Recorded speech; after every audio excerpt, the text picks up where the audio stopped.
You are a member of the Senate Foreign Relations Committee, and recently, as part of a bipartisan congressional delegation, you visited Asia and the demilitarized zone between North and South Korea. What was your takeaway from that trip? It was incredible to be standing on the border and actually go into the Quonset huts that are used for negotiation. When you're in that hut at the far end of the room, you're standing in North Korea, a place I never anticipated being. But we held conversations with defectors who had a lot of insights about what is going on inside the country. We also went to the border with China to a place called Dandong, which is where the Chinese troops surged over a couple bridges to take on the Americans during the Korean War. And that was fascinating. You have 3 bridges. A broken bridge, never repaired after the Korean War. A second bridge, which is only 2 lanes, one's dedicated to rail and one to trucks. So freight comes out in the morning and goes back in the afternoon.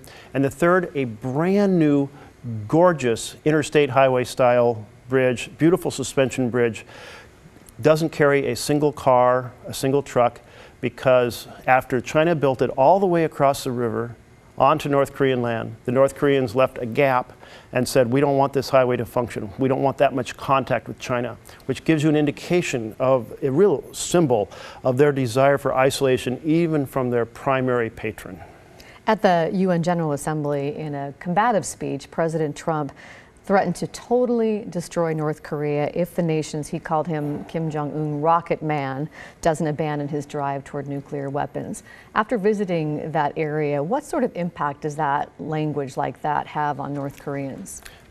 This language actually reinforces the case that Kim Jong-un is making to his population, that the U.S. wants to attack North Korea and that is why they need to have nuclear warheads. So it's reinforcing the very case and movement that we hope to stop.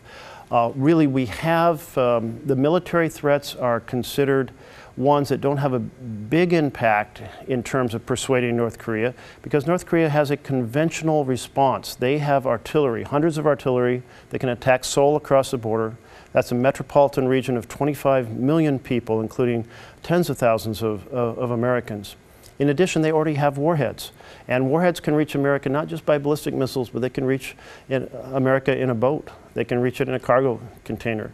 And so then you have the economic pressure. And this is where we have to work in close coordination with China. I believe that we could get this program frozen and get North Korea to the table, but we're not going to immediately get them to give up their nuclear weapons, because they believe that it is their protection against the West, and that belief is even deeper after the president's threats.